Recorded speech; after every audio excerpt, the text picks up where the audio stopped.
Hey there, we're the West Lot Pirates and welcome to the show. We're here to share our thoughts on Northwestern athletics and college sports with thoughts and analysis from the visceral to the statistical. We run our tailgate with the red pirate flag flying high above as we give no quarters, especially the fourth. I'm Sam Walter. I'm John Lacombe. And I am Eric Skos-Gauspel. Well, guys, what do you want to talk about tonight?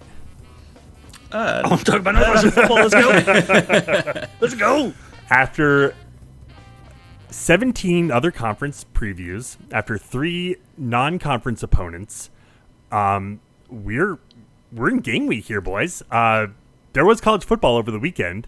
Ireland, watching the Ireland game, I one of you guys put up the tweet about it. I'm guessing it was you, John. It's me. Anything happened since that game? I don't know. Who can remember? 2 years ago, we went to Ireland and beat Nebraska. Dude, 10 years ago. I don't know. Right? You're right. It's unbelievable the roller coaster we have all been on since that game, that it was only 2 years ago. But you know what? We've all come through it, and here we are, and we're ready to rock and roll and jump into this season. Yeah, we got a game 1, Miami, Ohio, coming up on Saturday afternoon on the lake. Was it Northwestern Medicine Field at Martin Stadium? At Martin Stadium. Okay, it's a mouthful. Fine. Please forgive me when I flub the outro on the episode here, because that's going to be a minute before we get that fixed up, right? But anyway, let's talk Northwestern, boys. We've previewed everyone else. Let's talk about us. We've hinted at it, little bits and pieces throughout the summer, and now we know as much as we're gonna know before this season starts. David Braun had his press conference today, said very little of consequence, but based on what we've seen, what we've heard, what we've read, what we've surmised. And even this year, thanks to the College Huddle Network, ideas that we've test driven on a couple of other podcasts. Shouts to Zach Guggenheim and Eric Boggs. Actually, to that point, I'm throwing you guys a curveball. Literally, we preambled a bunch before we got on the pod here. I'm going to suggest something out of the blue real quick. Kind of similar to some comments we made up front on our Ohio State and Michigan pods.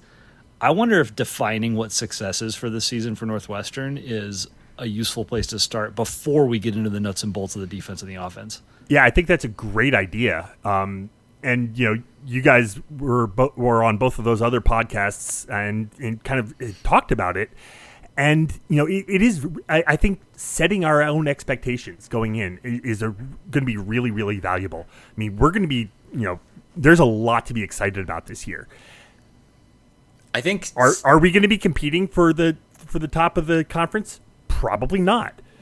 Are we going to be competing for a spot in Indianapolis? Probably not. Are we going to be in line for the playoff? Probably not. Surprise me. Let's do it. But that would be way beyond any expectations. I'm gonna approach it a little more positively. What we're not going to be, but I think we all believe that this team is good enough to build on what they did last year, make a bowl game, have a winning season, a second consecutive winning season. This will be the first time since 2017, 2018 that Northwestern has put 2 good seasons together. Right. That's what good looks like for us. Exactly. Yeah. That's exactly what I was going to say. It's 2017, 2018 is where you have to go back and think this crazy, and this is a theme that I am going to return to when we get into the defense shortly, but peaks and valleys, man. Again, this roller coaster Northwestern fans have been on. And, right, on one hand, right, you do, I mean, if you say build and it's we won 8 last year, and it's well, I don't know that necessarily, I mean, first of all, the players would be 8's the goal, 9's the goal, 12's the goal. Absolutely. But on the other hand, if this team is going to a bowl at the end of this season, Northwestern fans have to step back and be finally, some positive consistency. And a ball that, a needle that is really moving in the right direction that has us all feeling good. I think that's the goal. And however we get there, Northwestern fans will be happy with. But I think people are saying, obviously mathematically, that puts the number at 6. 6 and a bowl trip. we all would love more than that, absolutely. But I think at the end of the day, like, to be able to say, yeah, the Braun era started with 2 solid seasons strung together, and we have some real positive momentum going here. That's what we're all shooting for. That's what we know the stakes are. And honestly, obviously, yes, wins and losses matter. We want to make the bowl game, but if we see growth from last season, if we see this new Zach Lujan offense coming in, and we see this team, taking what they had last year and cranking it up yet another step, even if we lose a couple games that we think we shouldn't, show me the improvement on the field. Show me that, like, David Braun is the right guy for the job, which I think we all believe he is. But I definitely see the possibility for success on that front as well. Yeah, I'll be honest, it would be a tough pill to swallow if there was that growth and there wasn't, and they weren't able to get to 6. But should injuries rear their head, or a combination of injuries and like a bad bounce or two, and yeah, you could be staring that scenario right in the face, Sammy, and that growth, like the idea that this staff can be the brain trust to carry Northwestern forward in this new era. That's kind of the most important outcome of this season, I think.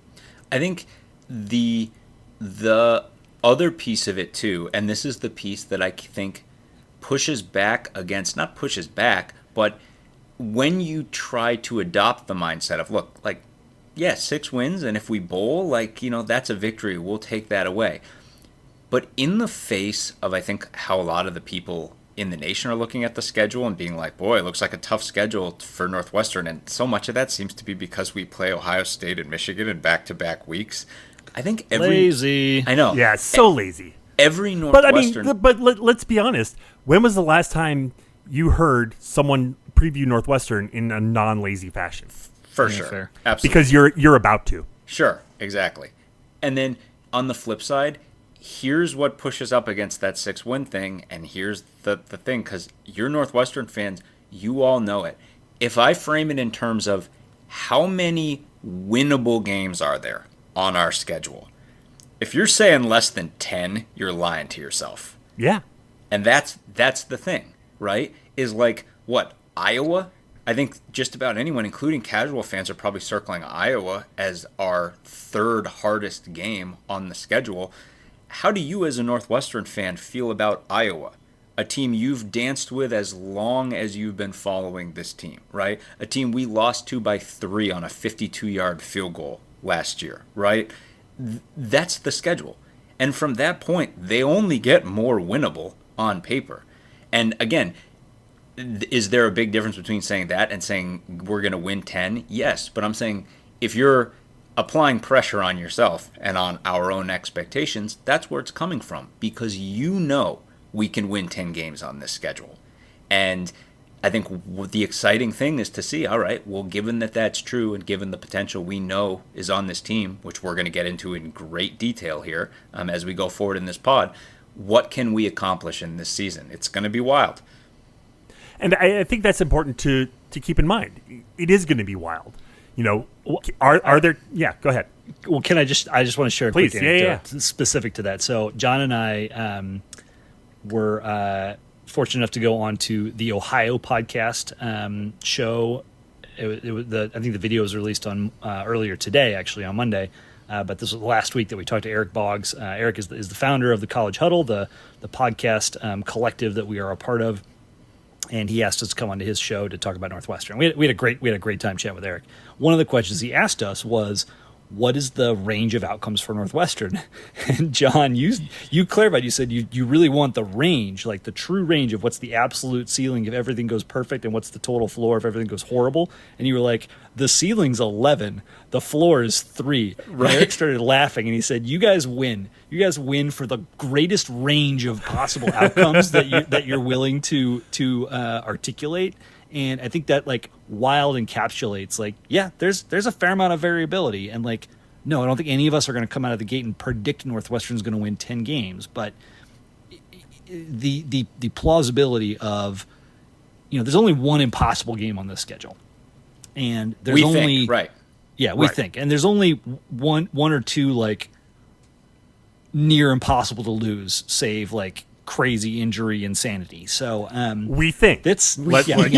Right. So it's a golf, and you're going to hear us, as we often do, take a pretty positive take on both sides of the ball and call out the areas that are going to be most problematic. But this is like nuts and bolts, hands down. Like when you boil it down, this was a good football team last year.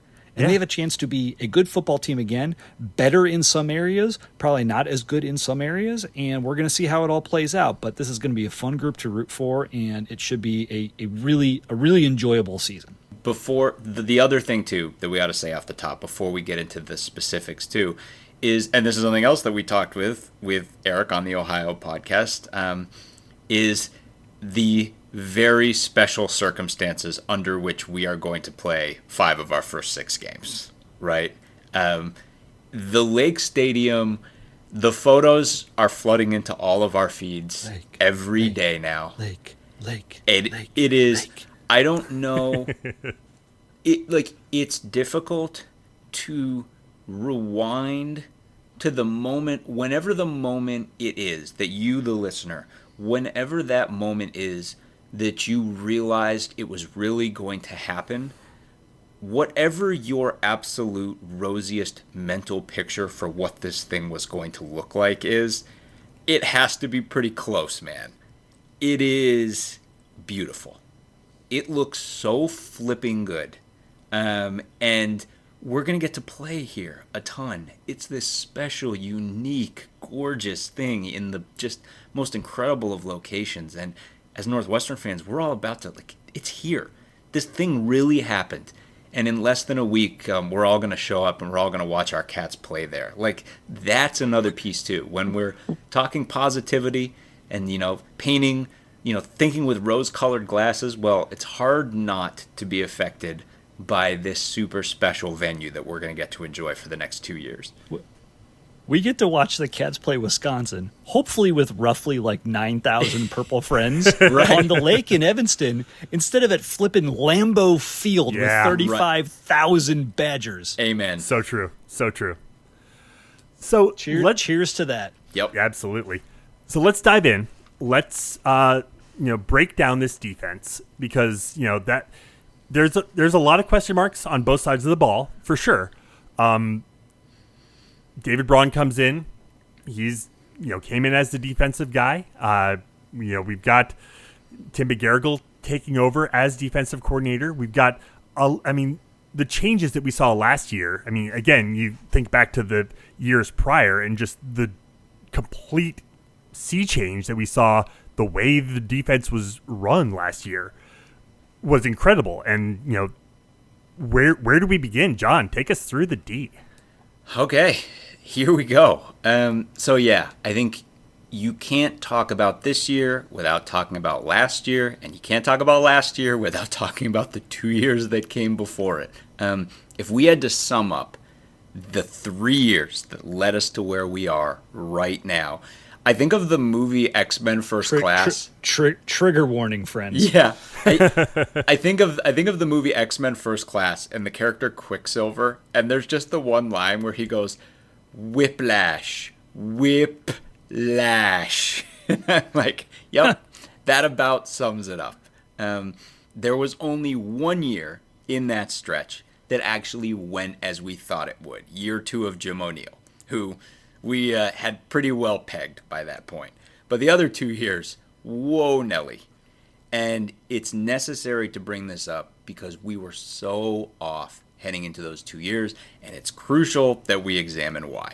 There were a couple of things that were our fault, a bunch of things that were not our fault, and it all relates in one way or another to what we're looking at right now. So first, 2021.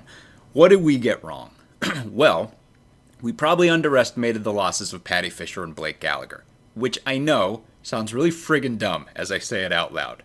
But remember, we still had another All-Big Ten linebacker coming back to that team in Chris Bergen, and we had 2 other linebackers on that squad who we now know would also become All-Big Ten linebackers, including one guy who is currently the best linebacker in the entire Big Ten. Hey, John, you might be asking, did that guy play in 2021? Well, heck, I'm glad you asked, and we'll get back to that. But more importantly, in terms of what we got wrong, we underestimated the loss of Jake Saunders and Ernest Brown off the D-line from the year before. I'll always credit our guy Coach from NUFB Recruiting, who predicted in the moment that Saunders' loss is the loss that this team would feel the most. We had promising but almost totally untested guys behind him at DT, and this began a run of really rough interior line play that lasted right up until last season.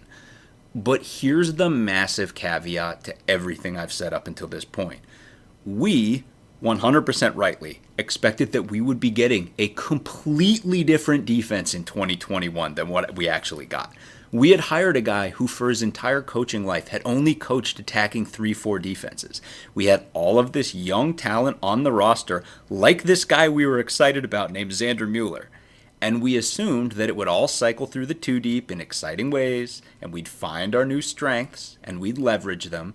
To say we didn't do this is putting it so friggin' mildly that I don't even know where to begin, other than to say that, once again, Xander's the perfect symbol for it, because fans were screaming for him to play by 2 games into the season, and he never played. So, let's fast forward to last year. I'd say the best way to... Can I just add, there's Go one ahead. additional layer, and that's that, we just the drop-off from Mike Hankwitz to Jim O'Neill was... Oh, my God. For sure. was I mean, you talk about whiplash right there. Yeah. I mean, it's like the Mariana Trench. Absolutely. And I think, we said at the time, I mean, John, you talked about, we hired this guy, he's going to run a different defense here. And we mapped out how that could be cool and exciting and all the things that it could do for us. We knew Hankwitz had been an absolute critical part. This defense went bad. It was in our defense around Patty Fisher and Blake Gallagher. Northwestern hadn't fielded a quote-unquote bad defense since 2005. Right. Fitz came in, and they weren't great immediately when he became head coach, but he had already been coaching the linebackers. He'd been having an impact. And then when he got Hankwitz from Wisconsin in 2008, it totally changed the complexion of the team. We expected Pat Fitzgerald to carry that legacy forward. Right. And Jim O'Neill was incapable of doing that to any reasonable measure. I mean, we went from giving up 340 yards a game to giving up 430 yards a game. I mean, it was a complete and total disaster in that spot. And that sure, should we have expected more of a drop off from Hank leaving? Yeah, maybe, but you don't expect it to go that way. Well, and then the flip side, not the flip side, but if that's how it was on one end of that experience, the way it was on the other end was us with broken brains in 2023, which is the best way that I would describe it, right? This D that Jim O'Neill coached, and we got to say, right, ultimately was overseen by Fitz, broke our brains because we were incapable of seeing the potential of this defensive roster because it had been so misused prior to this point. So did we totally misread the ability of the defensive line to find second, third, fourth, fifth gears? Yes, all of you D-line parents who I know are listening to this pod right now, yes, we absolutely did misread this.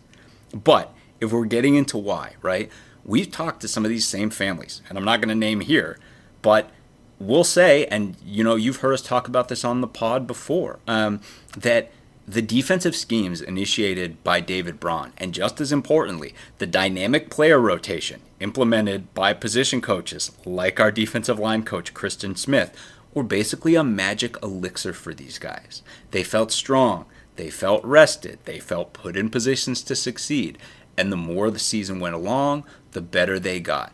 So yes, on paper, and this goes back to the casual fans, what people are going to say about Northwestern, on paper, this defense gave up the most rush yards per game in the Big Ten, 158 yards per game.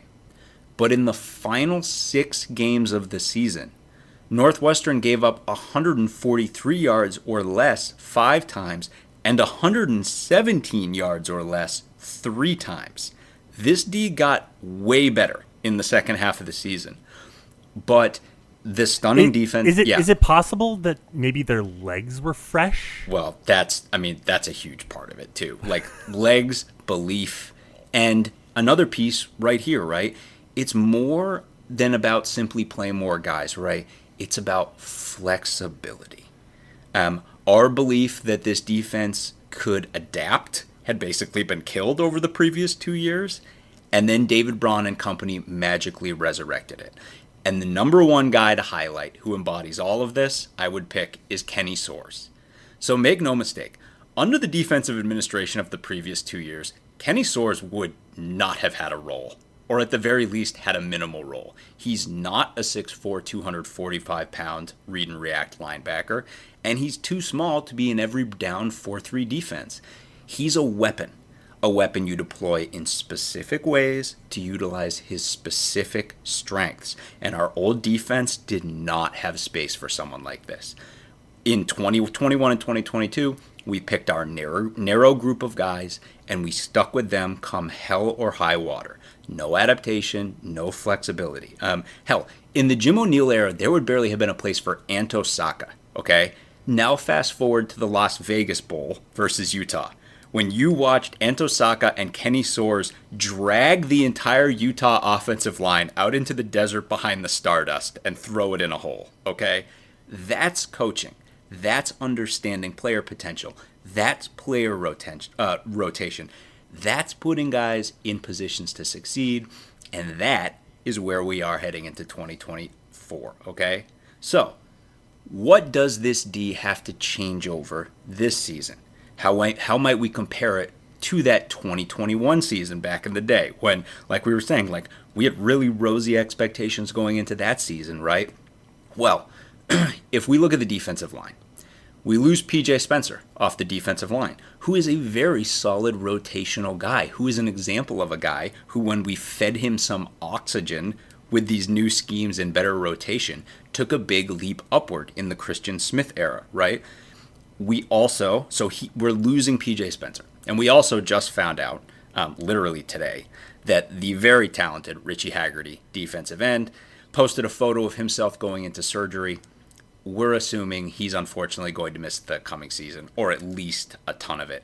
That's a huge bummer, okay? So I mean, hopefully that's not the case. There's no official word. We don't, right. Yeah. We don't know one way or the other. That's just we're certainly not going to assume the very best in terms of his timetable, right? And that's a bummer. Here's who we are bringing back up front. Are you ready? Anto Saka, Carmine Bastone, Najee Story, Aiden Hubbard. You mean Captain Carmine Bastone? Captain Carmine Bastone. Najee Story, Aiden Hubbard, Jalen Pate, Brendan Flakes, RJ Pearson, Sean McLaughlin, Michael Kilbane, Jaden Cameron. You know who I didn't just mention? The two guys I spent all of last season's preview talking about. Ty Gant and Dylan Roberts, defensive tackles. This massive group of guys. Who are both back, we might add. Have not left. Do not panic. Abso-friggin-lutely are they both back. But this massive group of guys, under this excellent group of coaches, took such a huge friggin' leap upward in 2023 that I can't even tell you if and how much Gant and Roberts will play this year. But I would bet on them getting into the rotation because that's the entire effing point. Lots of guys play in this defense, and when they do get on the field, they tend to succeed. Is this Iowa's defensive line? No, it's not. It is not stuffed with NFL players, okay? Is it absolutely stuffed to the gills with guys who can make plays? And will they all be well rested and loaded for bear at all times? You bet your ass it is. Defenses in the Big Ten are built front to back. And when you look at this defense, you got to understand we have bricks for days in the trenches right now. 14 guys might play, okay? So start there when you're thinking positively about this unit. Now, I'm going to jump. I have a really funny tidbit. Because as you know, I have my trusty Phil Steele magazine in front of me, of which on the Northwestern page I've already identified like 3 errors. He's got Cam Porter like not bolded as a returning player on the statistical chart. Whoever did QA for the Phil Steele magazine this year, I realize it's hard. There's literally 10 billion stats in this magazine, but they missed a few spots. We've called them out in other previews. But here's the funny thing.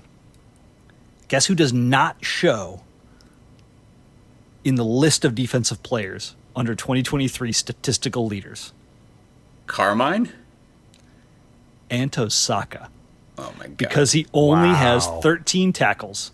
The list is sorted by total tackles, and he would be tied for the last guy shown, Robert Fitzgerald. It's so... What they're missing is his 5.5 sacks. Right. Lead, tied for the team lead. It's so ridiculous. And you have to remember that if you...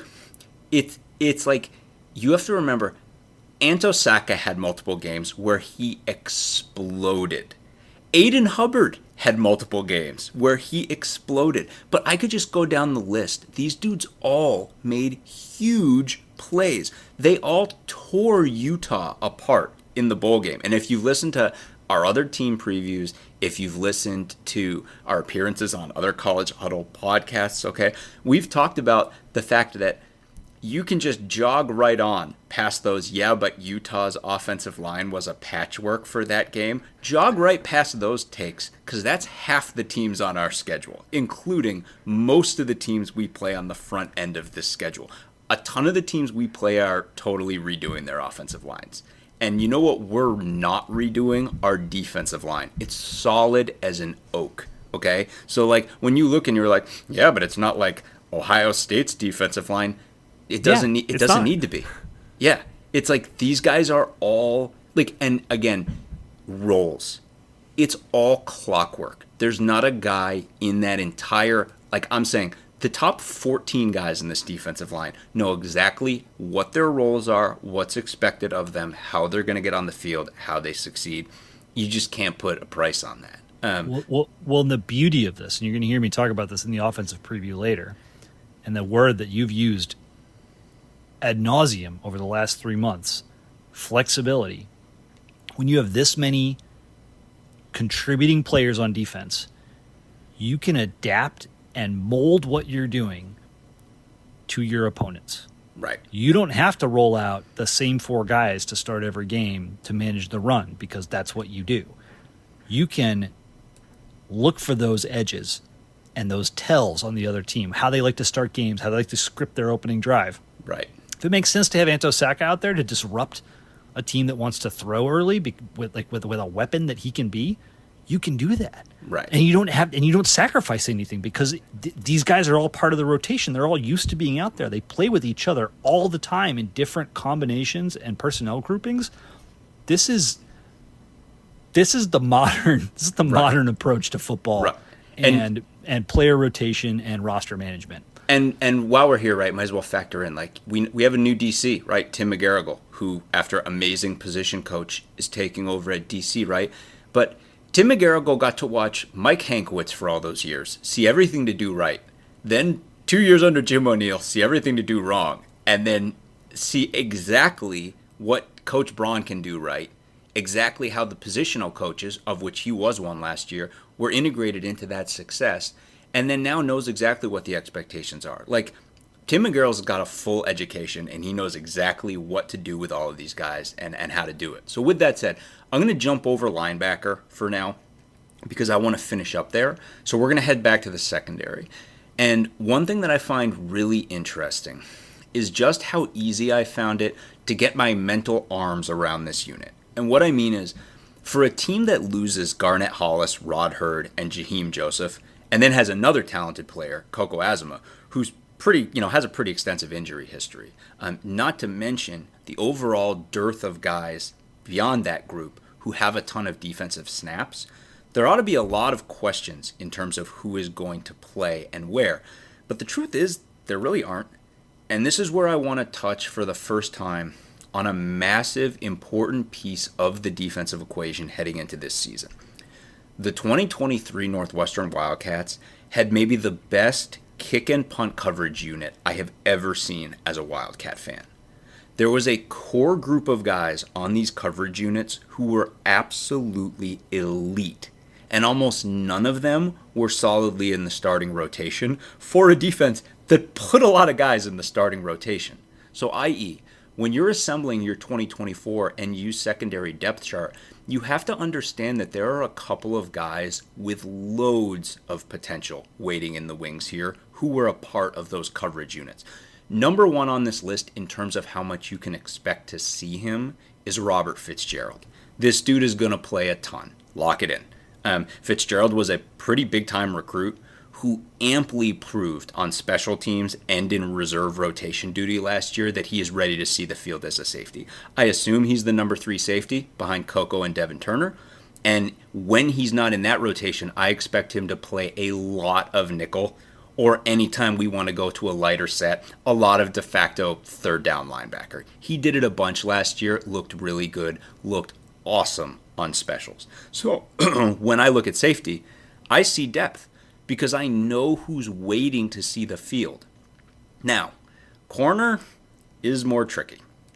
On paper, we don't look super great here. So you all have the lingering memory of Illinois absolutely cooking us with one wide receiver. That's still pretty fresh. And that was with Garnett Hollis back there, right? And he's gone now. We were operating under the assumption that Theron Johnson and Ore Adai were going to be maximally tested right off the bat next year because it's what any smart team would do. Then we found out that Adai is injured. There's no timetable on his return. It doesn't sound super bad. Again, we're trying not to speculate. Everyone's trying to kind of read the tea leaves based off of what Braun said. It sounds like he is coming back. We don't know exactly when. We don't know the timetable. But at least relative to Miami of Ohio, I would not expect him to be in the roster. And that, that's not great. Not great for the start of the season when you look at the dearth of overall snaps we have at that position. But at the same time, I feel like Theron Johnson in particular has been kind of under-respected. And we talked about this when he got a little preseason All Big Ten honorable mention kind of love this year. We were really happy to see that because it feels like this guy's been slept on a little bit. This is a corner who played a ton of big snaps last year for an 8-win team and made some really clutch plays, especially in Wrigley. He was awesome in that game.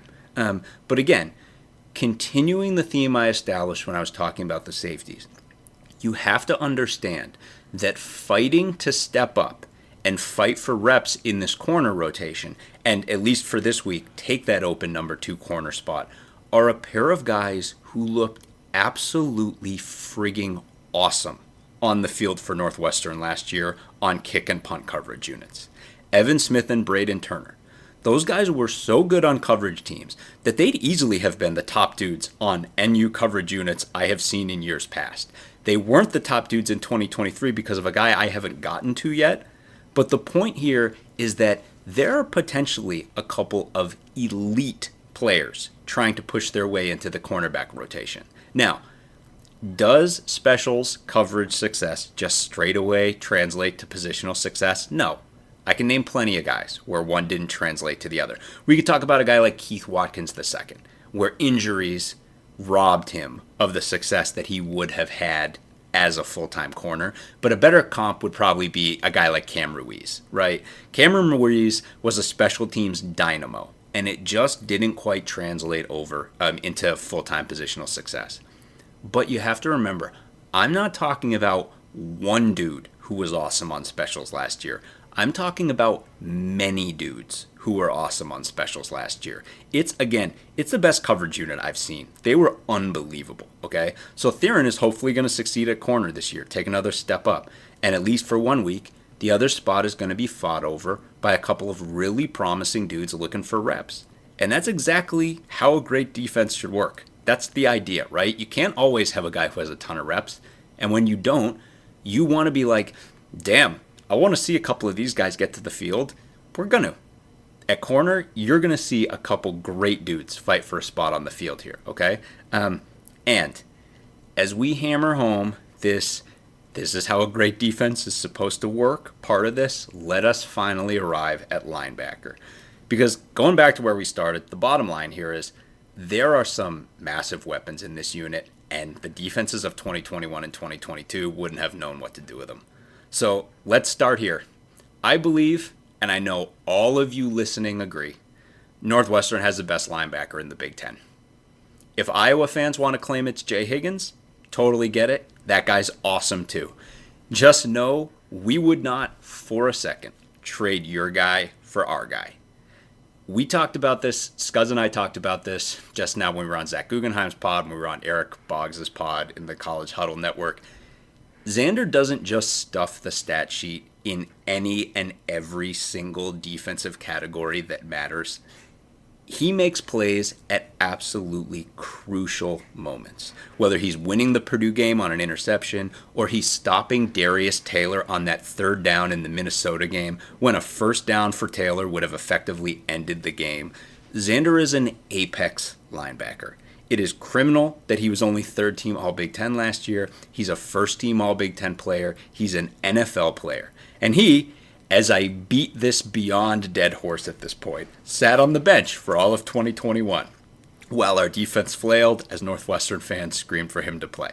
The 2021 and 22 defenses selected a narrow group of guys from a narrow archetype of player at the start of the season and rode those guys into the dirt. Xander wasn't on the list at the start of 2021, which means he wasn't on the list for all of 2021. And this is a crucial point in 2024 as we look at every linebacker who isn't named Xander Mueller, okay? So here's what we would have done with this exact 2024 group of players if it was 2021. Xander would have started. So would Grayson Metz. And Grayson Metz is a guy we really like. He's going to see the field a bunch this year. Lock it down. Rotation guy for sure, okay? But in the old defense, Metz would have started because he's been in the program for a long time, and he's got a mix of height and weight that's closest to the Patty Fisher ideal that we were chasing in 2021. The third linebacker would have been Cullen Coleman for some snaps, and for all intents and purposes would have been most of the time probably Robert Fitzgerald playing the star position, just like Rod Hurd did for those years, right? It would have been those guys. That's it. And then they would have walked out all season long in that vanilla read and react defense that we all had to get used to, and they would have gotten steamrolled. You see how I didn't mention Mac Uihlein there? You see how I didn't mention Kenny friggin' Soares there? That wasn't an accident. Okay? We don't even need to make this exercise rhetorical with Uihlein. He literally didn't play in 2021. He was on that team too. All of our dismay. I know. My God. I know. You can bet your ass he's going to play this year. He's rangy. He has good instincts. He looked awesome on that special teams unit also, okay? But more importantly, he's going to play because Braun and McGarrigle are going to find the best ways to utilize his strengths down to down, just like they're going to do with Grayson Metz, just like they're going to do with Kenny Soares. Which brings me to the last guy I want to talk about in this linebacker core. Maybe the single guy who brings the entire positive transition of this defense home, Braden Bruss. Braden Bruss was a pretty big recruit out of California. He is a ludicrous raw athlete. His family is basically like the royalty of CrossFit, okay? It's like includes some of the biggest names in CrossFit history. And this past year, he became probably the best NU special teams gunner I've ever seen. This guy was absolute terror on kick and punt units. He forced 2 huge fumbles just on special teams. He flipped the Illinois game. He's why we were leading for almost the whole first quarter of the Penn State game. But Braden Bruss is also 6'1", and he's never going to be 240 pounds. And in a defense that stands flat-footed with a fixed group of 2 to 3 linebackers, he just doesn't have a home. He is sure as shit going to have a home in this defense, okay? So let's finish by talking depth charts. You know why we never talked about depth charts in the Fitz era? Because they were bullshit. Most of the time they were just made up and they didn't mean anything. It was a joke. We're all familiar with it, right? Stop inventing. Yeah. And now we don't talk about it because they just don't even exist anymore. Exactly. We don't talk about it now. 25 guys are going to play in this defense, okay? When are you going to see Braden Bruss at linebacker? At the right time. In the right place. Strong side, Mike, I don't care. When are you going to see Kenny Soares? When we need a sack, that's when you're going to see Kenny Soares. Where's he going to line up to get that sack? I don't care. Where's Uline going to play? Where's Metz going to play? I don't care. They're going to play in the right spots at the right times. That's the culture of this team now. 12 to 14 guys are going to play on the defensive line. Who, when, does not matter. Just know that they're going to be out there fresh. They're going to be in the right spots at the right times, okay? And remember, the guys buy into that. It's not just that they feel better physically. When you just put it in the right position again and again, and then it works, and then your team wins a lot of big games, that matters. Guys buy in, right? So Coco and Devin are going to man safety, but Robert Fitzgerald's going to play a ton there too. Damon Walters is probably going to play a ton there too. Not out of necessity, but just because playing a bunch of good dudes makes sense. Evan Smith and Braden Turner are going to join Theron. They're going to fight for cornerback reps. The best rotation is going to emerge one way or another. Look, it's not going to be a perfect defense, okay? Corner, we're going to get tested there big time, okay? But you can go around the conference, and you'll have a hard time finding teams this deep at defensive line with this talented a star defensive player and this strong a mix of veterans and newcomers who look pretty exciting. There's a lot here. And these guys believe in their potential, okay? Coach McGarrigle knows what he's got here. And he knows what the expectations from Braun are in terms of what to do with all of it. So yeah, people are going to go at our corners. Get ready for that right now. Okay, big time. But if Theron puts together a good season, if that guy develops into a solid number one corner, and I think he can, I think the rest of the defense delivers right on with him. I think we can ride with this group of dudes, okay? Let's rock and roll. I'm excited for this defense. Something I want to shout out, as you're talking there at the end, John, the narrative of strong D line, probably good run D, potentially weak on the back end, is reminiscent of like the 2020, not 2020, the 2004 defense, the 2005 defense, those defenses toward the end of the Walker era, and then some of the early defenses under Fitz, because wasn't until Hankowitz came that our secondary really started to ramp up. And there's a critical difference, and that's that last year this defense got 30 sacks. The prior 2 years, it was 18 and 19 under O'Neill. And even then, in the 2 years before that with Hank, it was only 24. This is too, I think when you factor that in too, you have to factor in that, like, again, I'm sure like the guys would all be like, yeah, like only like people like you on the outside didn't see the potential of this unit. But I have to think, and I feel like any reasonable person would think, that this team gained belief as the season went on. Been like, holy crap, everything's working. Keep in mind, like, arguably their very best game was the bowl game. They kept getting better. Yeah, that belief is spot on. But I guess where I wanted to go with this is that when people hear good defensive line in the Big Ten, that often is just code for great against the run.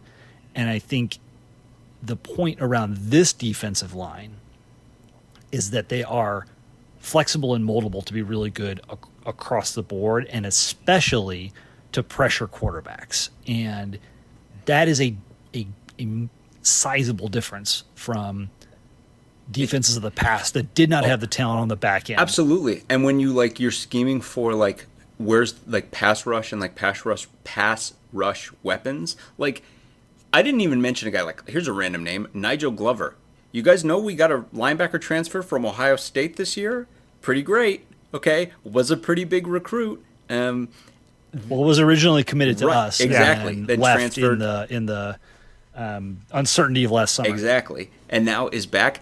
That dude's a crazy weapon, crazy raw athlete.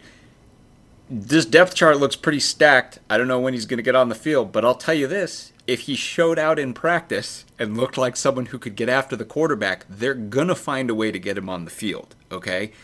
They will kick the tires on anyone that they think has the potential to handle a specific role at a specific time and succeed doing it, okay? Like, that's where, like, we saw it. It's not like, whereas we had this huge hypothesis in 2020 when it was all wrong, okay? There's no hypothesis. It's just what we saw last year repeated this year. Like, we know how it's going to be. And yeah, it should make you excited about what this D can do. If you or a loved one is seriously injured by someone else's negligence, hire Kent Simpson of the Simpson Law Group. After over a decade prosecuting murder cases in Chicago, Simpson opened his own firm focused on wrongful death and personal injury cases. He specializes in car, truck, motorcycle, boat, and other transportation accidents, as well as construction accidents, medical negligence, slip and falls, product liability, and more. Millions recovered for clients. No fee unless he wins. The Simpson Law Group. Compassion, empathy, and vigorous advocacy.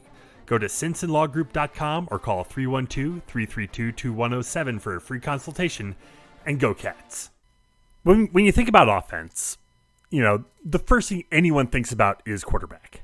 And I mean, I don't want to go there right off the top because, like, there's a lot to like about this offense. And yes, there are questions at quarterback, and that's a big thing to think about. But I mean, and maybe let me pull back because you take us on the journey that you want to take us on here tonight. This is going to be the hardest offensive preview I've ever done. And the reason is that reading and learning about Zach Lujan and who he is and his offense and how he approaches it over the last month has been mind-bending, cathartic, and ultimately very, very exciting. I think I could have written like a 20-page essay on everything that I've tried to digest. And I don't want to talk for an hour and a half here, so I'm going to try to be a little bit more sharp. I'm not going to talk much about the quarterbacks, just like fair warning. We're going to focus a lot on scheme because I think that the roster and the depth chart makes so much more sense once you understand who Zach Lujan is and what he does and why it is going to be different and better than what we've seen at Northwestern in 2 decades. Can I say something really quickly? So Scuzz has been very much on the front end of this and on the understanding of like what Lujan is bringing in. And Scuzz is one of those people who's been looking around being like, man, you listen to like certain people. Was it Nate Tice? Is that someone who like, I think it, yeah. Yep. Like talking, he was on the Solid Verbal, right? Right. It's like talking and being like, yeah, like you have to understand the way this guy schemes and the stuff he does. And then that stuff filtered out into the NU community. What Scuzz has done, and this is what Scuzz has actually looked in and like on play-by-play, scheme-by-scheme basis, like discovered exactly what it is that other football minds are talking about relative to Lujan, and then started to show it to us, and we're sitting there going, holy crap. Nate Tice is one of my favorite football analysts. So if you don't know who Nate Tice is, he's Mike Tice's kid. Mike Tice being the former coach of the Minnesota Vikings, and really let's ignore his head coaching experience. It was his offensive line coaching experience that was really good. But Nate played quarterback at Wisconsin. He was an analyst on the Athletic Football Show the last, I think, 3 or 4 years, and then now has his own show with Yahoo Sports. And he is just a dynamite next level NFL scheme analyst. And when the Solid Verbal had him on at the end of last year, they asked him what coaches are you excited to watch next year? And without hesitation, the only answer he gave, and the first answer he gave, was Zach Lujan. And he just talked about the type of scheme he runs, the way he dresses it up. It's like at the forefront of offensive thinking and development. And he said, I can't wait to see what he can do in the Big Ten. So with that, deep breaths. I'm trying. So how does one get to know the reigning FCS coordinator of the year and the offensive architect of 2 straight FCS national championships? For anyone who wants to experience what I have experienced firsthand, go Google Zach Lujan Throw Deep Publishing. Just pause the podcast. Go check that out. For those of you who who are in the car, don't want to do that, maybe you're going to run, I'll tell you about it. There's a series of 6 videos from roughly a year ago featuring Lujan talking about his offense. 4 are Lujan breaking down a specific concept from his playbook. with diagrams and then a whole bunch of examples of it happening on game tape. The 5th video details how South Dakota State would practice crucial physical components of plays, like the hip movements necessary to execute an ideal run-pass option play without telegraphing to the defense whether it's a run or a pass. And then the 6th video is a breakdown of Lujan's approach to game planning and strategy. This is a goldmine, people. I'm going to start with the hip movement video because this was like taking the red pill and going down the rabbit hole into the Matrix. It immediately shows you that Lujan's, I mean, he's got tape of like, look, here I run in from the right to simulate like what the quarterback is trying to read when he's deciding to throw the ball instead of hand the ball off. And I need him to be operating his hips in this particular way, no matter what, because it positions him to throw the ball right or positions him to hand the ball off right, and it doesn't tell me, the defender, what he's going to do. His offense is so much more than just clever design and play calling.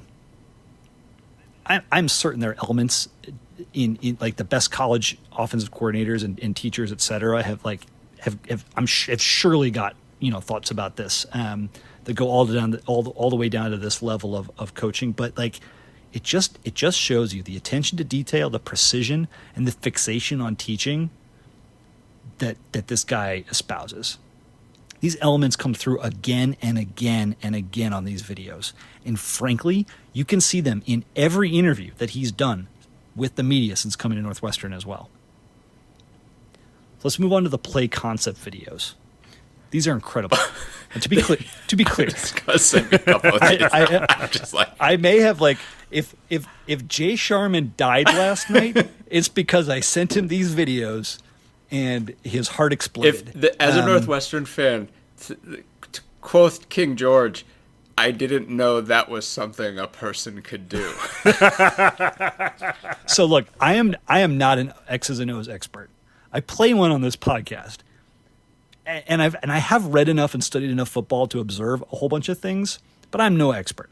I'm barely out of football 101. Let's be clear.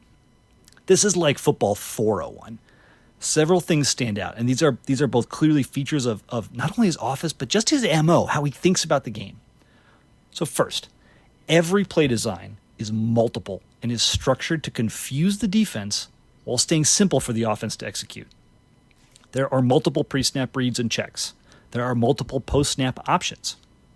And the same principles and the same checks and reads and decisions apply across multiple formations.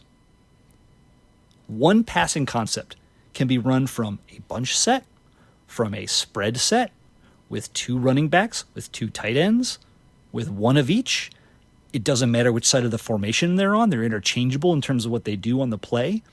It makes it so easy for the guys. No matter the formation or the personnel, they always know their role. He also talks about how he uses motion. Now, Northwestern has used motion in the past. We've seen it these last couple of years. It's the thing you always hear is, oh, you run a guy across the field and it helps the quarterback diagnose whether it's man or zone. Well, this is what Lujan says. He says, we use motion. It forces the defense to think. Makes them question their reads, just, can confuse them a little bit or just make them hesitate a tiny little bit, gets them out of their comfort zone. But he also uses it to disguise the tells that might be present in his own offense that other teams might pick up on. Like a slight difference in how deep the tight end is lined up on a pass versus a run. Like, holy shit.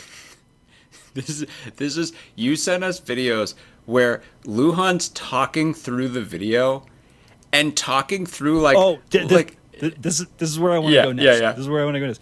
So number 2. So that was just one. That was one. It's everything is multiple. It's multiple. It's simple for the offense, and it forces the defense to overthink and question and be on their back foot. So number 2, every play diagram, he points out opportunities for playmakers to make plays. I want to quote Bradley Locker, who I went back and read a lot of stuff about what we were all saying about Bajakian in 2020. One of the things Locker pointed out was like, look, Bajakian's offense, it does all the smart things, yada, yada, but like one of the criticisms is that it's very much like a do what I tell you to do, and if you do it, it's going to work.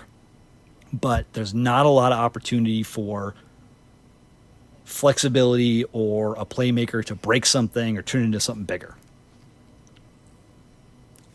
On the diagram on paper that shows where all the things go, Lujan is explaining where players are supposed to go. And just in the course of that, he says, he's highlighting areas of freedom beyond what's drawn on the paper.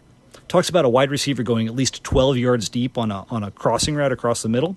Says, but he's got the freedom. Like, he can go deeper. He can push us upfield if it's there, if that helps him get open. There are also built-in opportunities for guys to be playmaker after the initial concept is executed. For example, a blocking scheme sets up the running back to be one-on-one with the safety 5 yards downfield. And Lujan's comment is, it's already a successful play, but now the running back has a chance to make it an explosive play. And then number 3, he is always in every moment teaching. And this is what you were going to get to, John. It's just built into the fiber of his being. While he is voicing over the play on film, he is simultaneously pointing out the ways his team could have executed it better. Quote, the tight end has bad footwork here, and he doesn't quite get to his block in time, so the pulling tackle doesn't get as far upfield as we'd like. He casually notes on an 80-yard touchdown run that was otherwise executed perfectly. It's a Mona Lisa of a play, and he's like, tight end should have done better here. Real quick, he's how old again? I don't even know. He's younger than 29 me, or sure. 30. 29. Yeah. But just like the attention to detail, the precision, the emphasis on teaching, they're dialed up to the max. This guy is like the perfect college football coach. Yeah. The one you really need to watch is the game planning video. This hits on many of the things that we've heard him say since coming to Northwestern. We're going to play fast and physical. I can guarantee you we're going to play fast and physical. We'll use a ton of motion and shifting. We put guys in position to succeed. Those are 3 things he said in just about every interview that he's done, whether it's been with Big Ten Network or Louis Vaquer or whoever. But there's way more in this video. He talks about his first 3 years at South Dakota State, where he worked with really green QBs. There's a bunch of true freshmen, a redshirt freshman, and then like a 1-semester grad transfer. He talked about how he learned how critical it was to help guys operate fast by keeping things simple. He says, you don't want a guy breaking the huddle, not feeling 100% confident in how he's supposed to execute the play we just learned. Do you feel like some Northwestern players didn't know how to execute the trick plays they had just learned in the past 4 years? Yeah, that was the thing. Just drives short-circuiting at random times, yes. He talks about his perspective on leveraging strengths and weaknesses.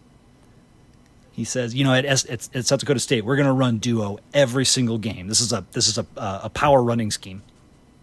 He says every week it's our bread and butter is running duo. But if a team is really good at defending it because they're like stout up front, they got great defensive tackles, etc., we're not just going to beat our heads against the wall. That's a direct quote. He says, we're not going to just beat our heads against the wall. We'll shift to run more wide zone, run away from their strength. Justin Jackson just twitched somewhere listening to you talk about this. RB Fields is rolling in his grave right now. RB Fields is not dead. Not dead. He describes anticipating what the opposition will do. He said, if they move their boundary linebacker, if they bring their safety into the box, if they take away our ability to read, to run that play the way we want to run it, we're going to do something different, and we're going to prepare for that in advance. We're going to have a plan to counter or pivot. He talks about actively fighting against groupthink. He says, when we're in meeting rooms with we watch video. I think he said we the day before the game, or maybe we watched 10 minutes of video from last week, and he said, maybe this was probably not the day before the game. This is probably the day after the game. But he says, I don't want everybody in the room nodding their head. When I'm saying things or pointing things out, I don't want them all just nodding their head. He said, I want people to be actively commenting, bringing their perspective, pushing back, discussing, debating. That's what's going to make us better, bringing those different perspectives and contributing to those different ideas. That's how we're going to get better as a group. And then this is the comment that really, really hit home with me. He says, we have to make it as easy as possible for the offensive line and the quarterback to be consistent. Defense is game plan too. They watch film. It's not going to go like it did in practice every time. So you have to do what you can to keep things as easy and consistent for the offensive line and quarterback to execute in the game. These 4 things in particular feel like a real differentiation from the offensive brain trust at Northwestern of the past, 10 years?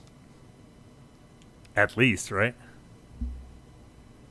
10, yeah. I mean, you say that, you just say that, and I'm just sitting here saying, yes, please, yes, when can we get that? Oh, right, Saturday. We'll get that on Saturday.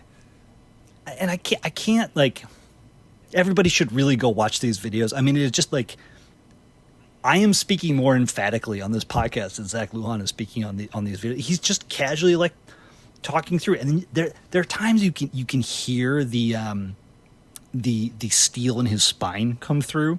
There's one part where he's talking about like it's when he's talking about strengths and weaknesses. He's like, yeah, if we're lined up against a team that's not very good up front, he's like, yeah, we're probably just gonna like pound the shit out of them with duo and just like run it down their throats because they're not going to be able to stop it. Is it like you can hear the killer instinct in his voice, but generally he's just talking very casually and quickly flipping from one thing to another. Like I would love to be a student of this guy's philosophy. So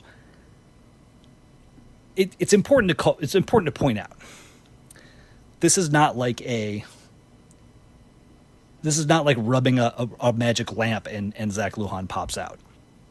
Mike Bajakian said many of these same things about playmakers. I went back and watched, his intro videos for Northwestern. Talked about setting guys up for success, figuring out what they're good at, developing them, etc. Mick McCall said a lot of the same things and had plenty of good moments and coached many good players during his time as offensive coordinator. But both of them fielded offenses that could be stagnant, that became predictable, that telegraphed or mix-executed exotic plays, that struggled to develop guys to fit their ideal mold, and ultimately they just couldn't adjust in-game or evolve from year to year. And Lujan, to me, is articulating the antithesis of this, while also featuring the most modern football concepts. I mentioned duo a couple times. This is the running scheme du jour in the NFL right now. And he's wrapping it in this package. This is what Tice was so excited about. He's wrapping it in this package designed to keep things simple for the offense and confuse the defense. And it's not just lip service. So here's where I remind you that the Lujan offense was number 5 in FCS in rush yards per game last year, with 227 yards per game. And you might say, oh, that's just because they had the best FCS quarterback.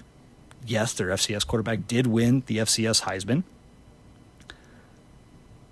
But check this out. So Lujan was quality control coach for SDSU in 2017. This was his first year at South Dakota State. That year, they averaged 176 yards per game. From 2018, when he became running backs coach, through 2023 as offensive coordinator, they rushed for 230 yards per game, 198, 231, 211, 184. That was the down year, apparently, when they still won the national championship, and then 227 last year when they repeated as champs. The other thing, too... That's insane. The other thing, too, is that, like, quarterback is a big piece of that. And it's like, it's not like you need a running quarterback. I mean, like they had a good running quarterback.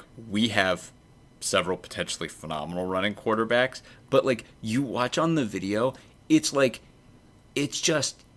his looks like duo, it stresses the defense so much, and it's like perfect, and it hits you. It's all flexible, so it will hit you where you're weak on that play.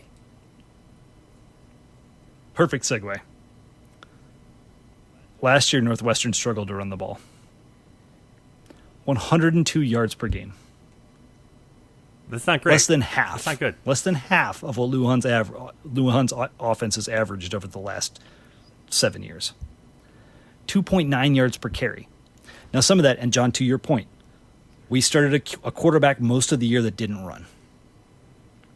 Some of that was an offensive line that was inconsistent throughout the year. And some of it, frankly, was the culmination of Bajakian and Kurt Anderson's tenures.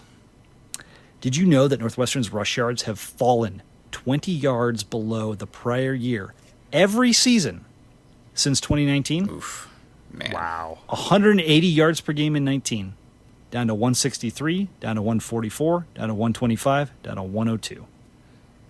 While putting 2 left tackles into the NFL in the first round and a guard onto Michigan's starting O-line. Yep. That's bananas. Now, everything I've just said, like, it's pretty bloody obvious that this is going to be a run-first team under Lujan. But I think they can be a lot better. And why do I think that? So, one, a lot of it is Lujan himself. I just talked for God knows how long about his personality traits and what I think stands out. The teaching, the attention to detail, the precision, and then the really smart design and dress that he puts on the field. His track record's unreal. It backs it up. The quarterbacks are critical too. Those videos I mentioned, this is the one I sent you last night, John. Watch the one titled QB Bash. Mike Wright and Jack Lausch are tailor-made for the types of things that Lujan wants to do in this offense. If Mike Wright successfully runs this play in a game, I'm going to pass out. It's like my platonic ideal of what an offense is supposed to look like. It's the play we've all seen Mike Wright rip off the 80-yard whatever touchdown when he was at Vanderbilt. He has the speed. This is the design to set. The defense doesn't even need to make a mistake. If Northwestern blocks it right and he makes the right read, he's gone. Right. That's it. Yeah. There's no luck. There's no what like, and if the guys in the room are listening to Lujan, it's like, hey, make sure you're blocking this way so that the hole is here. Make sure you're reading this guy. Make sure you get a little bit extra depth on your arc as you go around on a pulling block so that you have the leverage and the velocity and the like. This every single line drawn on paper in this dude's playbook, which again. This is not Mike Leach with 10,000 plays. This is a handful of concepts that fit into a bunch of different looks. Learn these 7 things, and you'll be able to execute an entire game plan. This is, I mean, like when he talks about keeping it simple, helping guys play fast, this is what he means, and it makes so much sense. So you might be thinking, Scuzz, we heard this story before back in 2020. You were really excited about Mike Bajakian. You had Adam Rittenberg on. You guys were all fired up. Why is this different? So I have also had the same thought. And I've been rereading a lot of the Bajakian breakdowns. We were legitimately excited for a dude that brought a lot more modern offense and advanced scheme than what we had seen from Mick McCall. I will again quote our friend Bradley Locker from Inside NU leading into the 2020 season. Quote, Bajakian doesn't just run for the sake of running itself. Often, it's part of a larger game of cat and mouse between him and the defense, as he presses the repeat button on his favorite plays over and over again, only to spring a play action based on that very same set and gash the defense for a long game. So Bajakian was less predictable and much more modern than Mick McCall's offense. The three of us are less predictable than Mick McCall's offense. Let's be real. 100%. Locker diagrammed at the time how Bajakian used read options and RPOs. Like he would mix them in to keep defenses guessing throughout drives rather than just like threatening QB run and diving up the middle like Mick did. But his system relied on just repeating those plays over and over and over again. And that is what established the run and open up the pass. And when you have a massive human like A.J. Dillon doing that for you at Boston College, it works pretty well. On the other end of the spectrum, how many times do we run a failed Wildcat formation over and over and over and over again? that quote, again, presses the repeat button on his favorite run plays over and over again to draw defenses in and then allow play action. If you're pressing the repeat button over and over again and the play ain't working, you ain't drawing anybody in and you ain't setting up play action. Nope. And if you're unwilling to try to throw a pass out of the Wildcat, you're making it even worse. It becomes a self-fulfilling prophecy. So like if Jake's run game wasn't working, either because of poor blocking, the quarterback not wanting to run, defense loading the box, being extremely predictable, there was an effective second option. There was no, well, that's not working, let's do this. Now, in addition, I've mentioned it a couple times, in addition to RPOs and read options, like Jake used to run, Lujan really likes to run duo. This is often described as power without pulling because it uses the offensive line to create like vertical double teams up the center of the field. And it's I don't want to get too technically, it's like a gap scheme instead of, yes, you're reading a linebacker and where that linebacker goes, but it's about the gap they go into as opposed to do they crash or do they flare or whatever. Do they get into the details on the videos that you were talking about? Not really, not exactly. I went and Googled I was looking up a whole bunch of additional like subsequent comments, subsequent terms and discussion points. But here's the thing that really stood out to me. I feel like duo, and this is probably why they call it duo.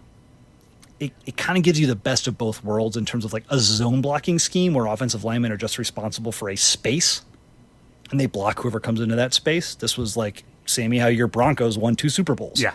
Mike Shanahan and his zone blocking scheme. Well, the bad thing about a zone blocking scheme is that it takes a long time to develop, and the running back has to be super patient and then have great burst to hit the hole when it develops and get through. Well, Terrell Davis was really good at that. We're not all Terrell Davis. The benefit of not doing a zone blocking scheme is that you have much more like hat on hat. You're setting up double teams, etc. But your offense isn't as unpredictable. The defense can figure out where the holes. Well, this is kind of like the combo of both, in that the offensive linemen have specific people they're supposed to block, but the way the quarterback and the running back read the blockers and the way things are developing, they're looking for gaps. They're not saying, oh, I go here, or I just follow the offensive lineman to the right and then cut back into the hole that opens up. It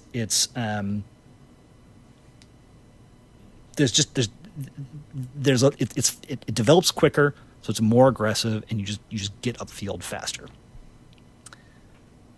And that idea of power without pulling, you don't have to wait for the pulling guard to come around. The way this sets up is it goes straight into the heart of the defense. Now, defenses with really good DTs and a middle linebacker, yeah, it's going to be pretty friggin' hard to run this against Iowa. But still, this is going to be, the heart of Lujan's offense. Now, you mix in RPOs, zone reads, that wicked QB bash play I mentioned. Like, this all seems a lot to learn. But in reality, when you watch these videos, it's just a handful of concepts that get repeated across different personnel groupings and formations. And then they're dressed up with motion to help keep that defense on their back foot.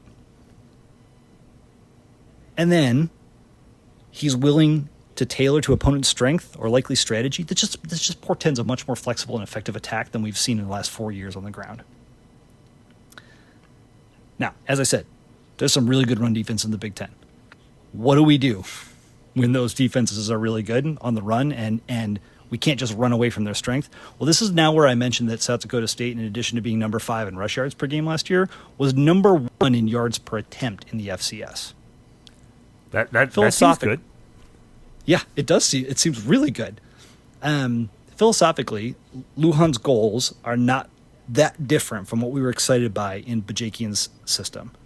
Namely, force the defense to defend the run and then take deep shots off of that. But here's the difference. Bajakian primarily opened his passing game using play action. Run, play action. Well, if your running game is too predictable or it gets bottled up, play action doesn't help you too much. How many times in the last 10 years, this is not just Bajakian, but McCall as well, how many times in the last 10 years have you heard complains that NU's receivers just couldn't get separation. A lot. Well, teams just played man and covered us, right? And we couldn't do much about it. It was working in practice. Lujan deploys a much more modern approach in the passing game.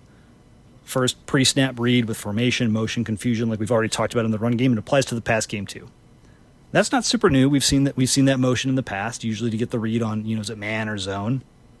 But we've quoted this a couple times now from Matt Shelton's article. When he interviewed Lujan, he estimates that they ran motion or shift or check on like 70% of their plays. They do it a ton. And they use it to disguise not just the play in the formation, but to confuse the defender, to hide their own tells. Sometimes they just flip the play from one side to the other. The second piece is post-snap. Now, RPO is a post-snap read. Lujan's passing components are just as modern as run fits, and they go beyond RPO.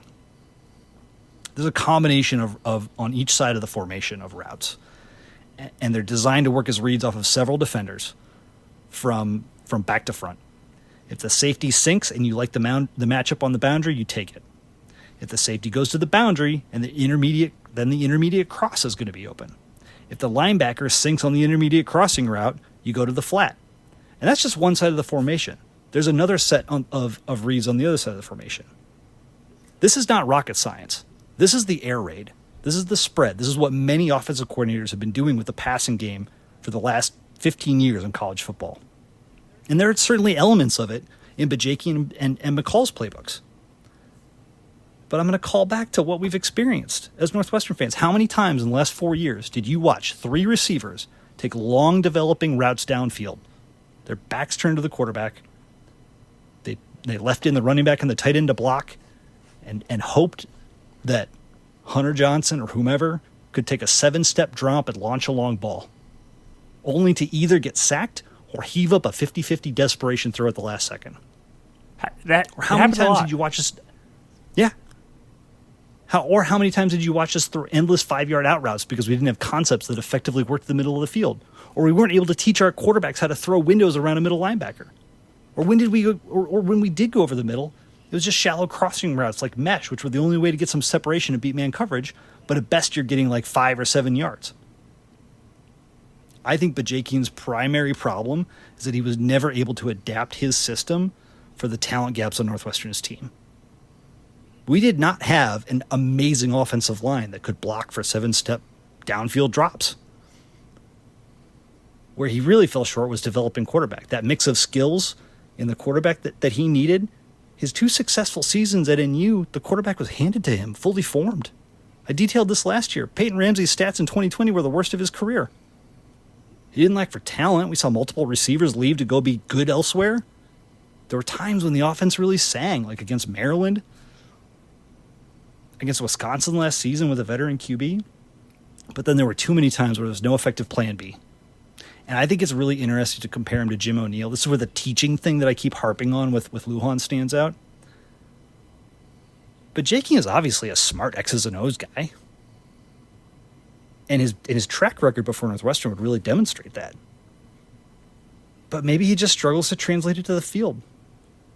And I think both of them, especially with their strong NFL experience, I think they just both really struggle to teach and manage and develop college players. So my point overall, this is just a smarter, more modern, more effectively taught and executed offense. And more so in all those ways than Northwestern has had in recent history.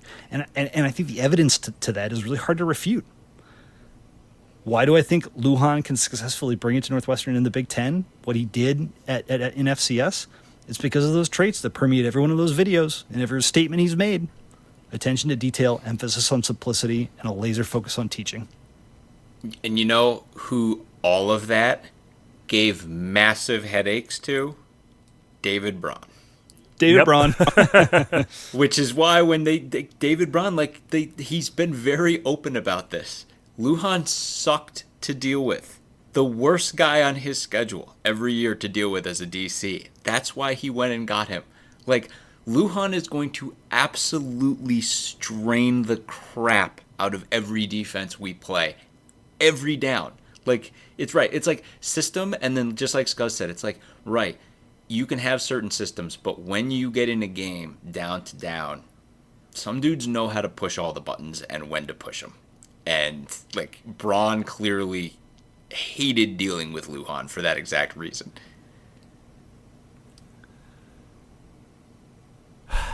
The unknown here is how Lujan's going to adapt to this approach to Northwestern's personnel. But I want to give my best guess because I know people want to hear the names. They want to talk about who's going to be starting, etc. So this is my hot take. The strength of this team is speed. The Cats have more speed than I can remember. You've got Wright and Lausch at QB, Hyman, Komolafe at running back, Henning, C.J. Johnson, Frank Covey, even Kurtz. That is a ton of speed. Thomas Gordon. It's not just so speed. much. It's deep speed. Yeah. I think you have to go back to Coulter, Venrick, Christian Jones, Tony Jones, and Demetrius Fields to get like close. Agree. But even then, I think it runs deeper. Again, hot take of the season. The skill position players on this team remind me of 2000. Wow. Damian Anderson and Kevin Lawrence at running back. Quinley Patrick, Sam Simmons, and Teddy Johnson at wide receiver. Kustak. Speed everywhere. Please do not hear me saying that this is going to be the 2000 offense again. That was like a veteran, strong offensive line recruited off the Rose and Citrus Bowls. And then Kevin Wilson and Randy Walker like literally inventing and recontextualizing college football offenses. Like that doesn't get repeated. The point is that we have not seen a collection of speedsters like this in 2 decades. It's palpable. So, I mean, you say, there was a reinvention of the offense, but, I mean, Lujan coming to FBS. Don't you do that. Don't give me hope. As Scuzz was saying it, I was going, I don't think this is playing out as you think it's playing out, Scuzz. The way you're describing it, it's like that team had a hotshot new offensive coordinator. Well, I guess I have painted a picture. I painted myself into a corner a little bit. Look, that was an extreme like confluence of circumstances. I don't. No, that was a perfect storm. I don't think it's going to be that big of a leap. The point I'm trying to make is I think the potential is there. The one thing I'll say in defense of Bajakian's offenses in 21 and 22 that were so bad, they didn't have a ton of speed at receiver. They had Stephon Robinson, they had Malik Washington. That was pretty much it. And they only had Robinson for the first of those 2 years. I think this offense is going to have the luxury of keeping defenses honest across the board. The QBs may not be great at hitting big downfield passes. Neither one of them has really shown the ability to do that in the past. But defenses still can't let the likes of AJ, CJ, Covey, Kurtz, etc. like blow past them either. So I think with Lujan's focus on the run game, with the motion, the options, with a veteran QB in Wright, this offense has the tools and the speed to be dynamic on the ground right away. If ever a guy was built to run duo,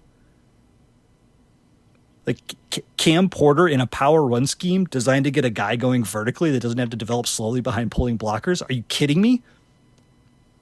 Yeah. No, you're right. A scheme that's designed Cam Porter to work arguably the same. Playing his best football. Yeah. Yeah. Cam a scheme Porter that's designed to work the same concept, whether it's both Hyman and Porter in the backfield, or only one of them, or both Gordon and Lang at tight end. Like, this is not going to be predictable. It's not going to be stagnant. You mentioned Cam, but this is like sorry. I was just saying you mentioned Cam Porter, the newest number 1 Cam Porter. Yes, the number 1 jersey captain. I mean, he's going to be a huge feature of this, and Lujan talks about duos, the bread and butter of what they ran at South Dakota State. I don't think there's any accident there. There is one huge caveat though, and it's the offensive line. This team, I think we have pieces to work with. I'll diagram those, but this team does not have the luxury of penalties, drop passes, missed reads, communication errors. Those are going to be killers because the margin for error is very narrow. If I were previewing Northwestern like I preview other teams, this would be my focus. 102 rush yards per game last year, 48 regular season sacks allowed, an average of 4 per game. We lost both starting guards in Zach Prebe and Dom D'Antonio. It looks like a mess on par with many other teams we've previewed, with a lot of turnover and unsettled positions. The secret we all know is that we were kind of in the same spot last year coming into this season. And here's the upside. We have a new O-line coach in Bill O'Boyle. He was virtually handpicked by Lujan. And like, he's been getting a lot of people are saying a lot of really good things about him from what we've been able to see just being talked about. He's got 36 years of experience. He like that idea of like a precision, detail-oriented teacher fits him to a T. He oversaw a exceptional rushing attack at Kent State from 2018 to 2022. On the talent side, we all saw Josh Thompson and Jordan Knox start against Utah in the bowl game and play really well. Caleb Tiernan really came into his own and developed throughout the joke is the wrong word. It's no mystery why. Well, it's no mystery why Cam Porter got better in the back half of the year last year, because the O-line started to improve. And then we got two really interesting transfers. Jack Bailey comes over with O'Boyle from Colorado. He started all 12 games at Colorado last year, but more importantly, started 18 games before that at Kent State. Given his experience, he's almost certainly going to be our starting center. This was a rough spot for the Cats on the line last year, and kind of feels like an improvement to me out the gate. The other transfer is Cooper Lovelace, a JUCO guy that was with USC the last 2 years. Rumors are he didn't play because of weird NIL politics, but between him and Matt Keeler, who came in from Texas Tech, they like both those guys. You've got Ben Rather in the mix.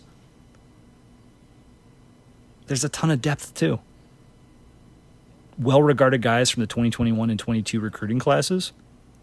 Jackson Carcillo was who stood in for Rather one game last year at center against Nebraska.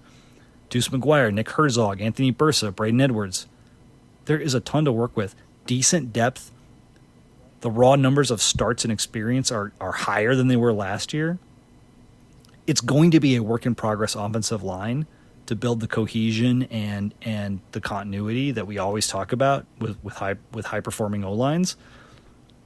But it's less of a work in progress than we were at this time last year. And we've got a staff now with a reputation as excellent teachers and line builders who emphasize keeping things easy and consistent for the offensive line. This is an easy upside to get behind. Yeah, I think when you've talked about, you've done such a good job, and this, if you were going to go glass half empty, right, you've done such a good job of highlighting that cohesion as a unit is a huge thing for the offensive line, right? Like, ideally, what you're always looking for is how many starts do the guys have as a unit, right? This team doesn't have a lot of that, right?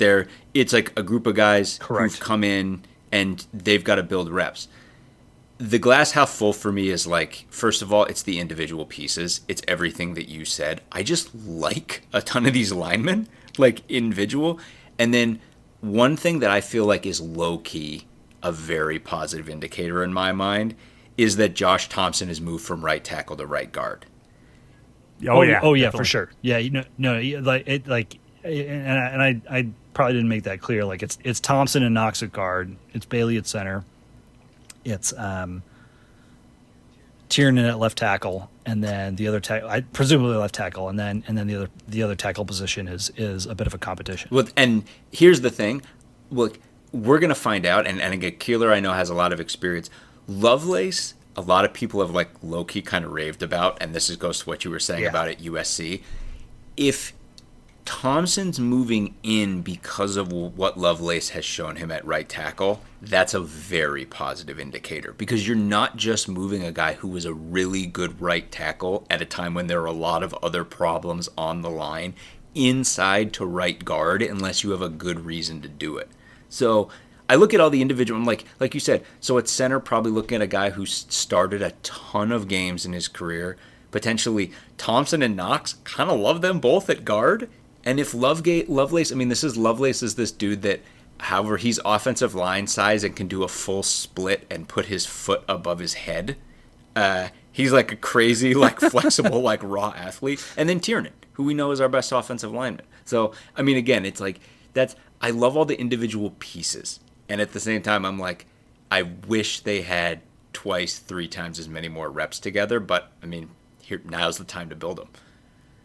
Yeah. So I mean, we'll get to the schedule in a minute. That's where rubber meets the road. But like, I like holistically when you look at the season, and this goes back to what you said, Sam, off the top about if we see growth.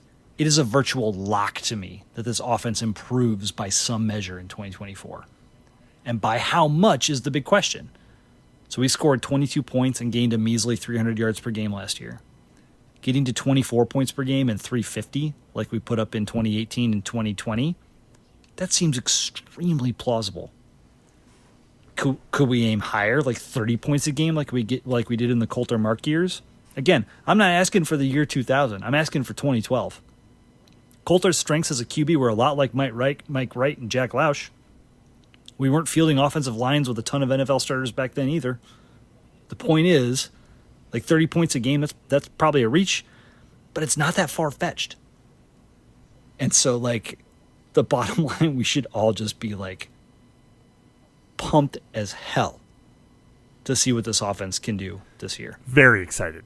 Very, very excited. And yeah, I mean, we didn't go into the quarterback situation, and because, like, Braun didn't go into the quarterback situation either. The decision's been made. They know it internally. They're not saying it until Saturday. Fine. I mean, whatever. I mean, it's Mike Wright, guys. It's going to be Mike Wright.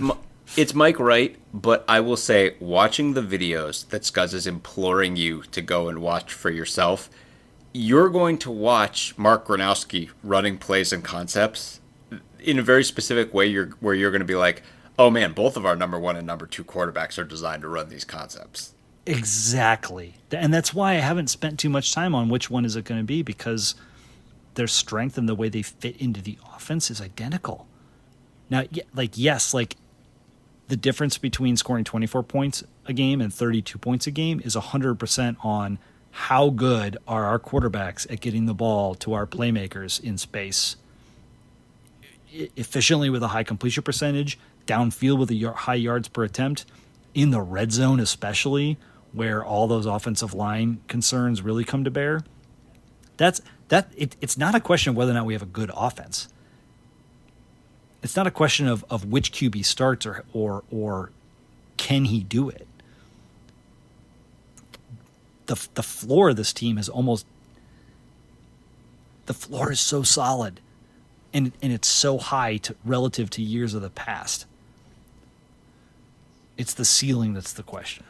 I've got a cup of water in front of me. It ought to be a cup of milk. We must mention the milkman. Oh yeah, oh, for sure. We got a sick kicker. Like, when in doubt, like, this team has a very good kicker, one of the Big Ten's best, in Jack Olson, aka the milkman, right? Punter, we think we've got Luke Akers back, right? After missing most of last season. Which, I mean, Hunter Renner also, but I think we're all excited about the potential for Luke Akers. And then again, like, as I said, like, low-key, or maybe not low-key, one of the best coverage units I've ever seen as a Northwestern fan, if not the best coverage unit. I don't know how that translates to this year, because I don't know how many of those guys are going to transition into more full-time jobs in the defensive rotation, but there's, if you're looking for an X factor, I think there's going to be a lot to like on specials. Paul Creighton comes into coach specials from Washington. I think that's a pretty interesting ad as well. I mean, this is the first time we've had kind of new blood on the special teams in a long, long, long time. And we've got A.J. Henning back there, who was a phenomenal kick returner for Northwestern last year on kicks. We didn't do much on punts last year, but on kicks, like, he and Coco both averaged 22 yards per return or better. Remember how we thought that A.J. Henning's major contribution last year was going to be on punt returns? Like, cut that highlight package for this coming season, and it's just like 50 A.J. Henning highlights of big catches and big moments.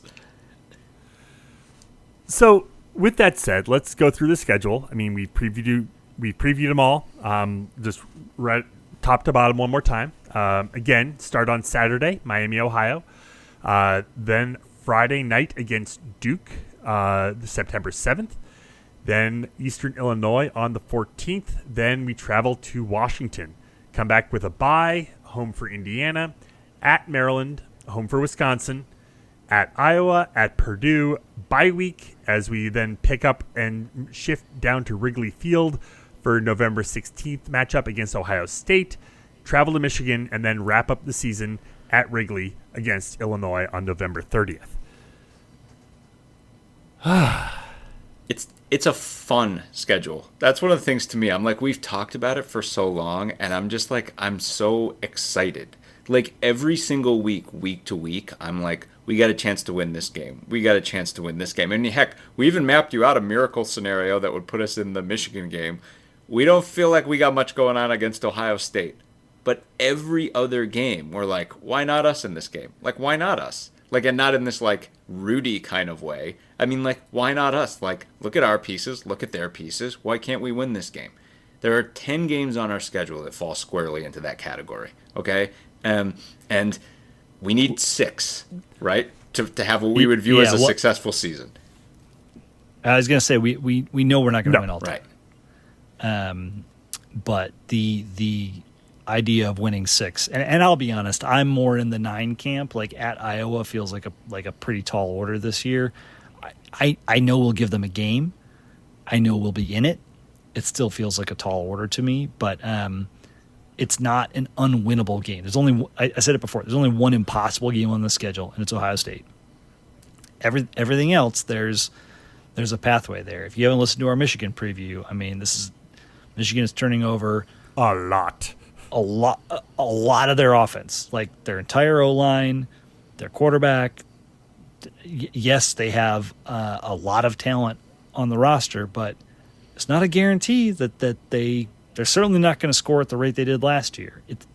It's a tiny crack of opportunity, but it's still some opportunity. Right. But real talk, like we don't need to beat Michigan. We don't need to beat Iowa. We have 9 other very winnable games. We might only win 6.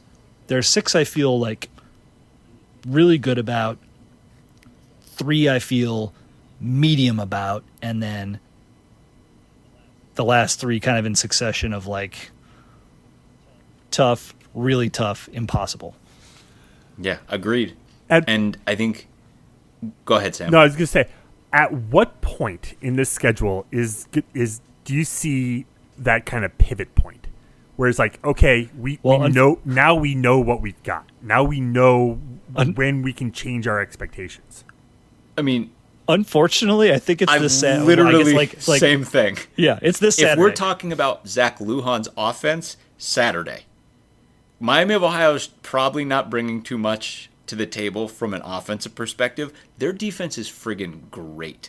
And I can't hammer this home enough. We've talked about it before, but again, given that you're seeing that we're a slight favorite in this game, this is the best team in the MAC with for sure the best defense in the MAC. It's maybe the best defense in the non-major conferences, and that's because of the way they're coached. They're really well coached. There's some really good talent. They lost their best player to Oklahoma defensively, but they returned a bunch of good pieces. So yeah, this week, rubber meets the road for our new offense right away. And that doesn't mean that it's like do or die. And if things don't gel, like, oh, like that's it, like blah, blah, blah. But it's major test right out of the gate. Yeah, I don't want to alarm anyone, but I shouldn't need to remind you, but we only scored 14 points against Miami of Ohio last time we played them. Now, there were a couple of mitigating circumstances in that game, some really like a turnover inside their 5-yard line, etc.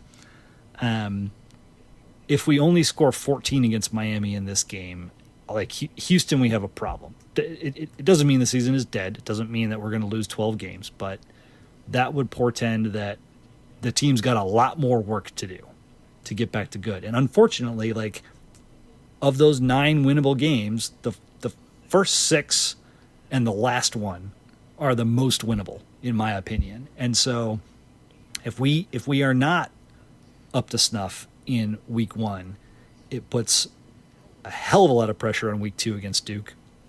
It makes that game against Washington that we all think is a veritable toss-up right now, given the turnover and the changes at Washington, and like it's a game we feel good about Northwestern having a chance to go in there and shock the world. If we really struggle to score, if all the excitement we're seeing on paper with the offense doesn't come to fruition, if they don't show that potential in week 1, it puts some real doubt in my mind about Washington. And then Indiana and Maryland and Illinois. Those are the 3 Big Ten teams beyond Washington that we all feel best about. Yeah. So I like week 1 is going to be a huge one. John, I agree with you. It's not do or die, but if the possibilities aren't showing up, it makes the rest of this calculus real tough. And I mean, like, look, in some, like, you talked about how many points we scored last time we played Miami of Ohio. You talk about how many points we scored the last time we opened a season, which was against Rutgers at Rutgers. We scored 7 points. And again, like, we had low expectations, and I think that's a team that I think offensively found its soul probably 3-4 weeks later against Minnesota, particularly in the second half of the Minnesota game. So it's not to say if things don't gel, they can't change. But Rutgers was a team, we talked about this, that defensively had a lot of parallels to this Miami of Ohio team. Their strength is at linebacker. That's the best spot for them on the field. The defensive line is not great, but it's capable of performing if you don't perform. And if you don't perform and they can match you, the linebackers eat. Miami of Ohio is wired the exact same way, okay? Then they're well coached. So it's like, you got to, like again, it's not a be-all, end-all, but this is a hard game right out of the boat. Now, on the flip side, I do feel really good about the defensive line we are going to roll out game 1 on the lake against Miami of Ohio. They're going to be licking their chops. That's going to be an advantage for us. Xander also going to go out of his mind in that game. Like, if the offense isn't gelling early on, what we're going to do on defense is going to keep us right in this game, because I think we're going to more than match what Miami's going to do. And the rest is up to Lujan and Miss O. The way Miami beat us last time was on the ground. Kenyon Mosey ran for 171 yards at 8 yards per carry, right through the heart of the Jim O'Neill defense. That ain't going to happen on Saturday. Now, they do have Blaine Gabbert back for his 6th year at QB.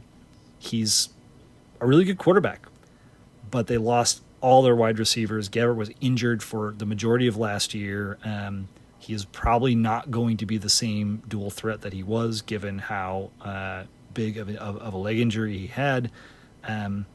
We'll have to see how that plays out, but this is a bit of like strength on strength in terms of strength on strength in terms of our front 7 and their rushing attack. I like our chances to contain them. The question is going to be how effectively we score points on the other side. And it might take till the second half, and that's fine. Like, teams are always, there's always hiccups and bumps in week 1, and none of us are saying that this is a must win or a have to have. It just, like, if we don't get it, it makes the calculus a lot tougher. A couple things I want to mention real quick. Saturday, 2:30 kickoff on the lakefront. We've got our tailgating spot. This is so exciting. We are going to be in the Noyes and Sheridan lot right across the street from Tech. Could we call it the West Tech? The West lot? Tech lot. We can workshop that. We'll workshop it. And working title. And we can workshop that all. Tech We West. can workshop that all in person, as all 3 of us are going to be there on Saturday. I cannot wait to see you guys. It's going to be so much fun. I believe it's 4 hours before.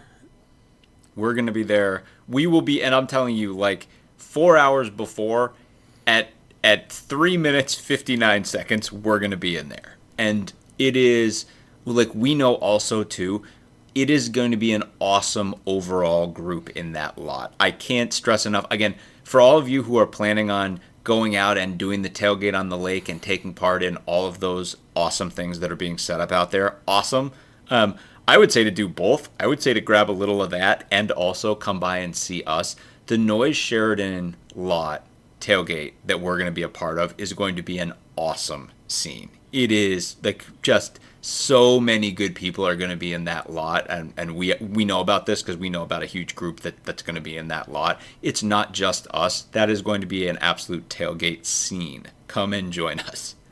It's going to be a lot of fun. Also, looks like the weather is going to be gorgeous.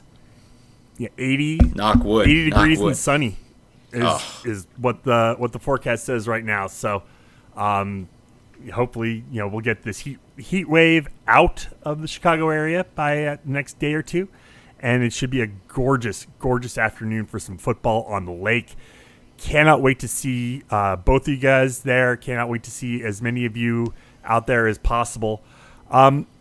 Real quick, and I don't want to spend any time on it, but do want to mention the rest of the schedule around the Big Ten. We got games on Thursday. Howard at Rutgers. North Carolina at Minnesota. North Carolina a 2-point favorite. That game's at 7 o'clock Central on Fox. You got Eastern Illinois at Illinois at 8 o'clock on Big Ten Network.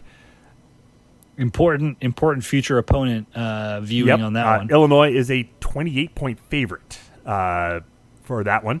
We got some games on Friday. Florida Atlantic at Michigan State, 6 p.m. on Big Ten Network. Michigan State a 14-point favorite. Interesting. Also at 8. I'm more interested in that Eastern Illinois plus 20. Fair. I'll be honest. Totally fair.